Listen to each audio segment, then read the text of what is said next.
you're gonna have to go with a car that makes you look forward to driving tomorrow. And with the Z, I can't wait to, even though I'm driving this right now, I can't wait to wake up and drive this thing again tomorrow. Not a lot of cars can do that. And if you've picked out a car that can give you that same sense of feeling, then you've picked the right car. What's going on, everyone? Welcome to Shifting Lanes. My name is Hanson, and for this video, I'm standing right next to the 2023 Nissan Z. This is in performance trim with manual transmission. So this one is at least 10 grand more than the sport trim, and with a couple of other add-ons and delivery, this one stickers for about $54,000, and that's before any sort of markup. Now, I've been waiting to test this car for the longest time, and it's finally here. And is it worth the wait? Yes and no. And in this video review, I want to give you my personal rating on 5 categories: the exterior, interior, technology, the power, and the driving experience, so that you have a better idea before you buy. So if you want to jump to any of those sections, check out the chapters down below. With that said, let's get this video review started with the outside first. So I'm filming this in the summer of 2023, and I have yet to find another Nissan Z on the road. So because of that, this car is just going to break necks. People will stare, they're going to take photos, because this is such a beautiful car that looks so much better in person than it is in the photos. When you take photos of this car, including this video, it's just going to flatten everything, make it two-dimensional. So the Z actually looks fatter than it is. But when you see it in person with your own eyeballs, this is going to look much more sleek, low, and muscular in person. From the front, you've got the LED daytime running lights, and they're very distinctive in this car. Nothing else on the road looks like it, so this thing is very noticeable from far away. The front end, of course, it looks very retro. It's got design elements from the other Zs in the past. It's got that sharp nose and hard creases on the bulge of the hood. So this new front end gives the Z a much more menacing look, making the previous 370Z and the 350Z look a lot more tame. Now, moving to the side, the profile is straight out of the Z cookbook. You've got the long dash to axle ratio for that distinctive rear wheel drive look. And I want to talk about the paint real quick, because this has the two-tone paint. It comes with the single color, or the single tone paint, of course, but this one is called Passion Red. And if you get the single tone or single paint design, it's going to give the car a more classic and, in a way, a more bulky look. So sort of like the 370Z and the 350Zs and other Zs in the past. Whereas the two-tone paint, it does some clever tricks to make this car look a lot slimmer than it is. So we've got the black roof and also the black diffuser section over here. So it really focuses your eyes on the painted sections, making this car look a lot more slim than it actually is. So it really depends on the look that you're going for. If you're going for that more modern look, definitely get the two-tone paint. If you want a more classic look, get the single paint version. And no matter what, I think the Z is going to look really good in person. For the little design details, I like the Z logo that's been placed on the rear fender. Before, it was on the front quarter panel, and I think this gives it a more classic look when you place it over here. I like the silver line over here. It gives it that sharp character line, and it splits the two paints pretty well. And here we've got the vertical door handle, just like the previous Zs, but this one, looks a lot more classic. If you got your lock and unlock button, which looks kind of silly, I kind of prefer it to be all integrated within the latch, but it is what it is. If you look at the side skirts, again, more trickery to make this car look slimmer right at the midsection there. If everything was the same color, you could see how much bigger this car would be, just like the 370 and the 350Z. And if you look at the wheels, because this is the performance trim, this comes with the 19-inch forged raised wheels. Forged wheels have a lot of benefits. They're more expensive, not a benefit, but they are lighter, they're stronger, and because they're lighter, there's going to be less moment of inertia, which means that this will be easier to accelerate and brake. All good things from a performance perspective. If you look from the side, this is how you could really make your car look more aggressive, is to have the wheels flush with the fenders. And this one is not quite there, but I think it's good enough from the factory. This could probably use a small spacer, so you could just bring it out just a little bit. But here from the factory, it's really not bad looking. And if you look at the size, I think the 19-inch size is pretty good. The tires are going to be more expensive because it's a larger diameter. But if you look at the wheel gap, that's not bad at all. Let's take a look at how many fingers I could fit in here. Maybe 3.5. That's not bad. And for the rear, this is a staggered setup. Maybe a little bit more, but yeah, 275, 35, 19 for the rear. And for the front, we've got 255, 40R 19, and these are not directional tires, so you could always flip it off to the other side, which always helps. And standing from the rear end, I think this is the best place to look at the Z. Just like any other Zs, it looks gorgeous from the back. And from back here, I think this reminds me a lot of the Z32 300ZX. There's other elements from the 240 and the 280, of course, but I think it really depends on what you like. That's going to stick out for you. And since the 300ZX was the first Z car that I really love, it reminds me a lot of that. So from an exterior perspective, I'm gonna give the new Nissan Z a rating of 10 out of 10. This car is worth the wait from a design perspective, and you should just wait to see it in person because it's a stunning car and you are going to turn heads for sure. Inside, the Z definitely feels like a driver's car with all of the elements falling into place really nicely. You've got the 3-spoke steering wheel, which has a good 9-3 position. It's also not a bad diameter where your hands just fall right naturally into place. The 6-speed manual transmission feels great, and the manual handbrake is a nice touch here. We all talk about saving the manuals, but this is even more rare. Let's save the manual handbrake as well. As for the pedals, I think this is going to feel pretty natural for most Z drivers. You've got the floor-mounted gas pedal, and the spacing of all of the pedals are pretty nice so that you could execute your heel-toe maneuvers pretty easily. For the screens, you've got your infotainment system right over here and also your digital instrument cluster. I'll go more in depth with these in the tech section, but for now I'll just say that this looks much more attractive than the older 370Z, of course. And up here, you've got your 3 gauges. And in my opinion, if Nissan could go the extra step where you could modify the look of these gauges and change the type of information that's displayed, that's going to be much better, because I'd prefer to see something like the engine oil pressure and maybe the diff oil temperature rather than the turbo speed or the battery voltage. If I could just change those on the fly, that'd be awesome. So from an interior perspective, I think this still feels like a Z car with, of course, the proper interior improvements. The 2-tone interior is a nice touch, and this still has the indoor vents, the same looking climate controls, and there's also a USB type A and a USB type C and a nice slot for your phone. So nice updates for a more modern car. This one will have heated seats and also 2 cup holders, one main one here, and the second one is hidden. You would have to keep the armrest open, which is ridiculous. Just a slight correction, you don't have to keep this open to expose the second cup holder. You could just slide this back. I won't complain too much about the cup holders. This thing does get in the way of your shifting, but this is the same situation for other cars of this size. If you've ever sat in a Mazda Miata, they have a pretty terrible cup holder situation as well. And the same goes for this Nissan Z. And if you look at the storage space behind the seats, it's almost non-existent. I do like this little storage space. Maybe you could put your lunch or something like that back here. There's also this slot that can open. Currently it stores your owner's manual.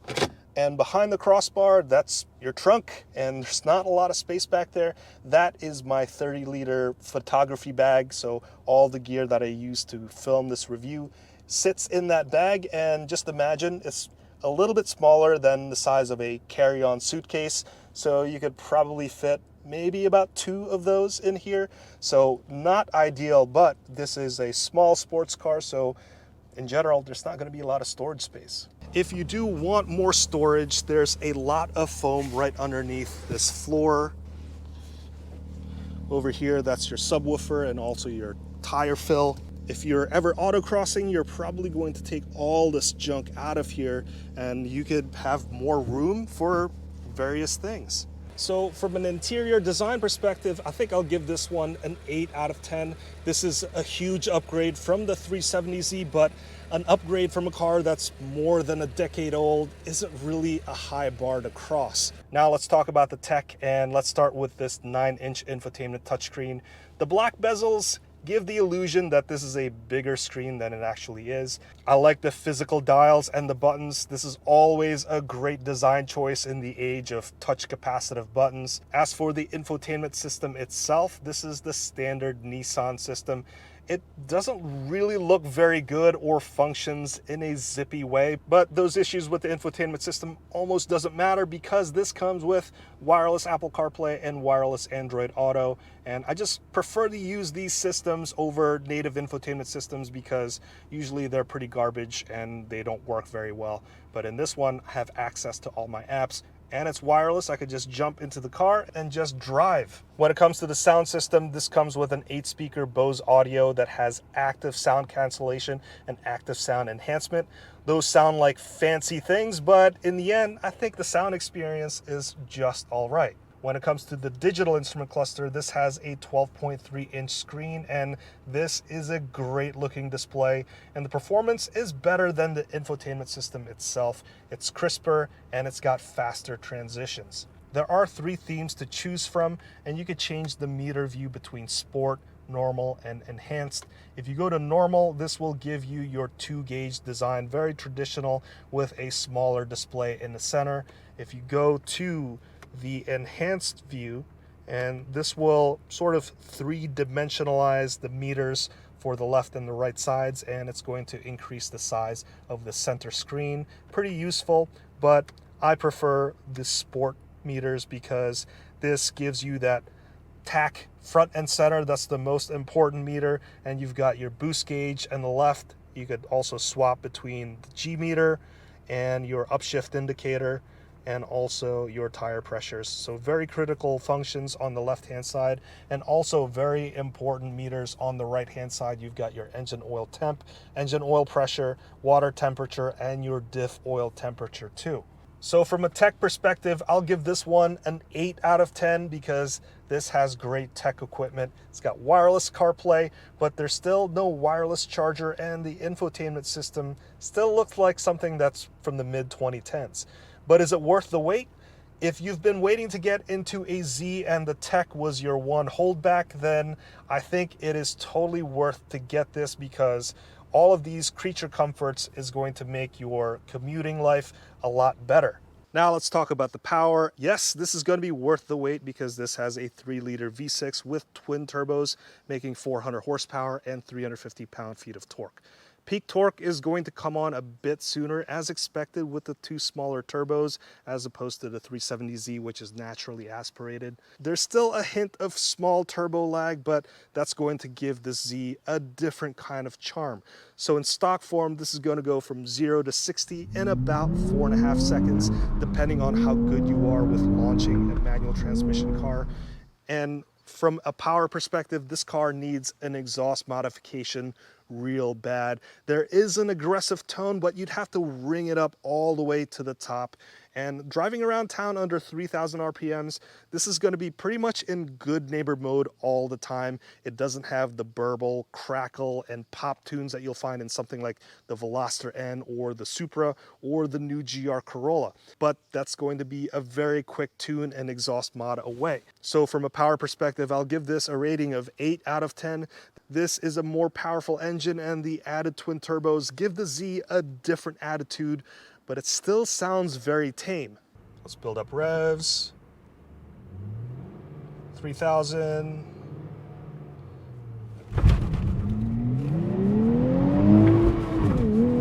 Trip in second, and we're at 60, still in second gear. Wow. Let's put the traction control back on and let's talk about this driving experience. Let's start with the ride first. The ride is really not bad for a sports car. I like to think of ride and handling along the same spectrum where you could tune a car for extreme comfort and it's going to handle pretty terribly, or you could tune a car for extreme handling and it's going to ride pretty awful. This one is sort of more towards the performance side of things. Yes, it's going to ride okay when the road conditions are great, but on bumpy roads, you are going to feel it.